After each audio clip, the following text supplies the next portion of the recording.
Je commence au chapitre 1er, verset 3e. Acclamez très fort pour le Seigneur.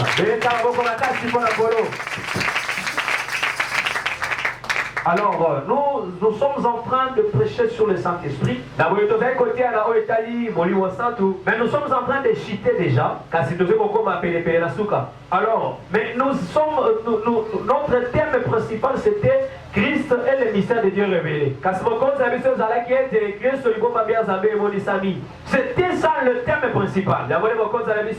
Et quand nous avons regardé, dans cette prédication, Frère Branham était en train de nous expliquer le droit dessein de Dieu qu'il a fait dans sa pensée éternelle.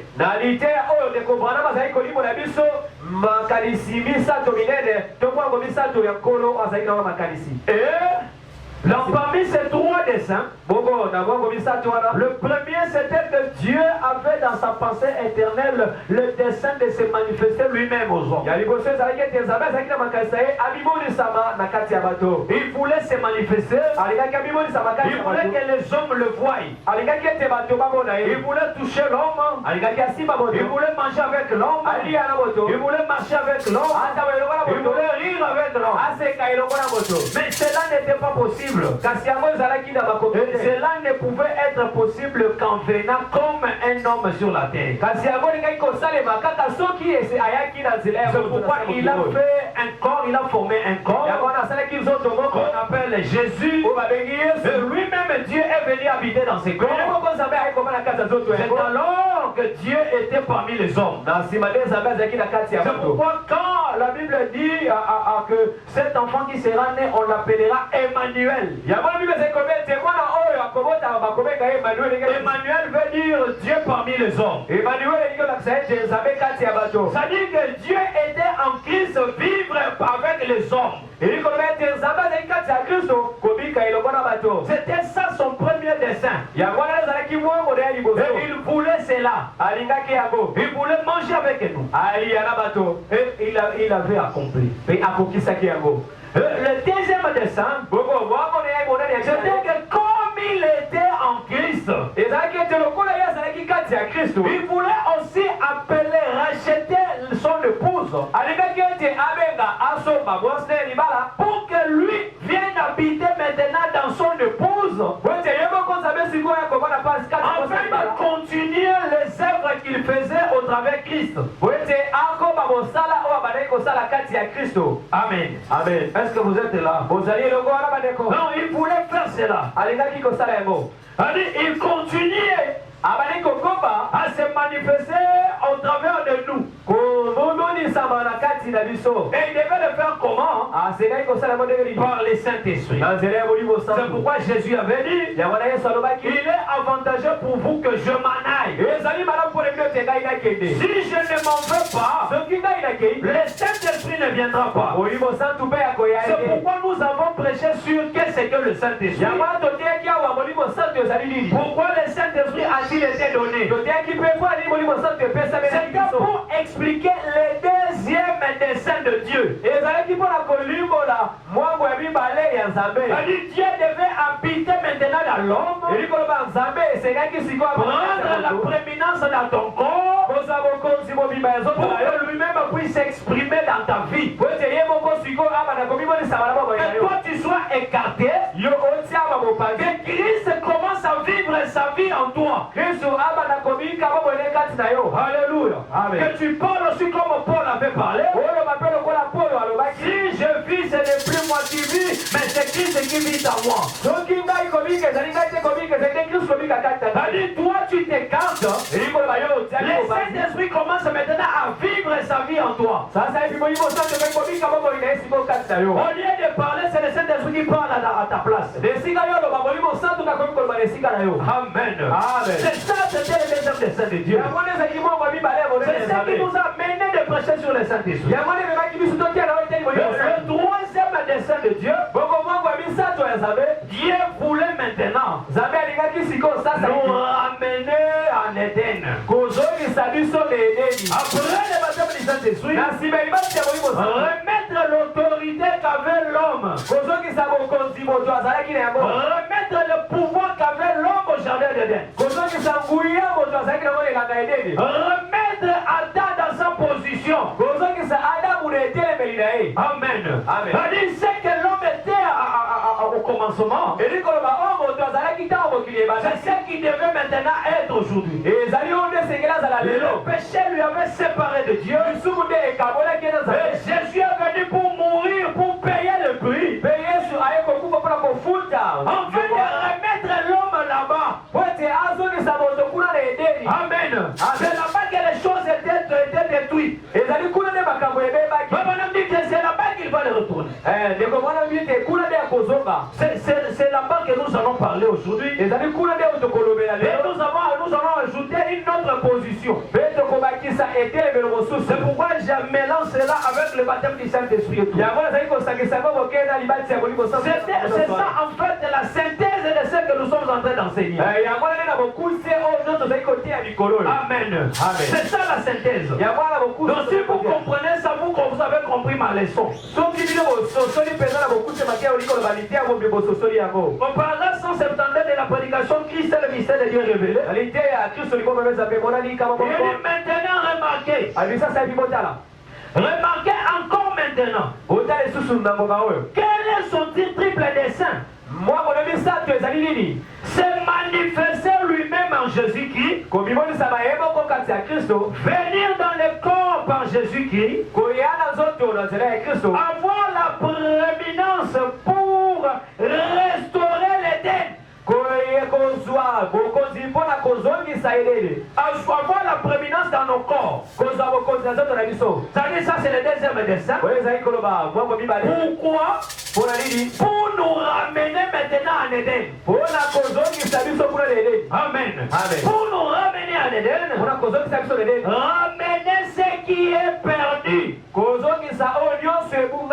Cela était l'unique chose qui était en désordre. Tout le reste de ces choses était en ordre. L'homme avait perdu son autorité, avait perdu sa force. Mais maintenant Dieu est venu mourir à la croix pour payer le prix et donner à l'homme son esprit pour que l'homme redevienne et remette dans sa position qu'il avait avant. Amen. C'est-à-dire tout ça, ce n'était pas en vain. Dieu avait permis que cela arrive pour d'abord qu'il puisse manifester ses attributs. Dieu était sauveur. Il était guérisseur des malades. Il ne pouvait pas être guérisseur s'il n'y avait pas de malades. Alors Adam ne tombait pas malade. Il fallait que Adam tombe malade pour que Dieu montre son attribut de guérisseur des malades. Amen. C'est pourquoi il a placé le libre arbitre dans l'homme. Libre arbitre, Amen. Pour que l'homme soit maintenant libre de choisir. Et quand l'homme doit choisir, il sait que l'homme choisira toujours mal. Et l'homme avait choisi le péché. Il est tombé. La maladie est entrée. La mort est entrée. Et Dieu maintenant allait faire sortir maintenant ses attributs guérisseur des maladies, de ressusciter les morts, de sauver l'homme. Alors il était sauvé. Mais comment il pouvait sauver s'il n'y avait rien qui était perdu? Pour qu'il soit sauvé, il faut que quelque chose soit perdu. Tu ne peux pas dire que tu es sauvé alors qu'il n'y a rien que tu as sauvé. Amen. Tout cela était en lui. C'est pourquoi il devait amener Ça démarche calmement. Pour que nous arrivions jusqu'aujourd'hui. Amen. Au paragraphe 173, Bonhomme dit, mais il a placé l'homme sur le base du libre arbitre pour qu'il tombe afin qu'il puisse être un sauveur. Afin de manifester ce qui est en lui. Voyez-vous son attribut de sauveur. Quelque chose devait être perdu. Et la chose même pour laquelle l'homme tomba et fut perdu, lui en devait le sauveur, appliquant sur lui-même sa propre loi. Et il ne pouvait pas accomplir cela en tant que le grand Jéhovah qui remplissait tout l'espace et le temps. Voyez, il ne pouvait pas l'accomplir. Il devait devenir un homme. Il devait apparenter à l'homme qui était perdu. Et devint un homme. Dieu fait de chair. Amen. C'est ça. C'est ça le but. C'était pour nous ramener en Éden. Maintenant nous allons lire dans la prédication pourquoi le Saint-Esprit a-t-il été donné. Au paragraphe 39b. 39 mais la partie D. Je vais commencer ici pour terminer, pour aller un peu vite. Il a dit, avez-vous remarqué, Dieu descendait dans la fraîcheur du soir, du jour, au coucher du soleil. Il y avait quelque chose de spécial quand il commence à faire nuit. Les gens pensent à l'église et à Dieu. Les chrétiens. Voyez-vous, le soleil s'est couché.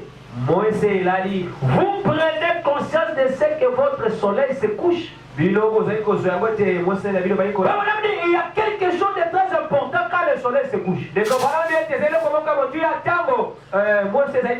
Quand le soleil se couche, c'est dans cette fraîcheur que Dieu venait rencontrer l'homme. C'est là-bas qu'il venait causer avec l'homme. Vers le soir. Comme nous aussi nous sommes dans l'âge de la Odyssée. Nous sommes déjà dans le soir. Alors que la Bible dit vers le soir la lumière paraîtra. C'est pourquoi dans le soir dans lequel nous vivons aujourd'hui, une lumière a jailli. Les ténèbres qui avec les gens. Mais nous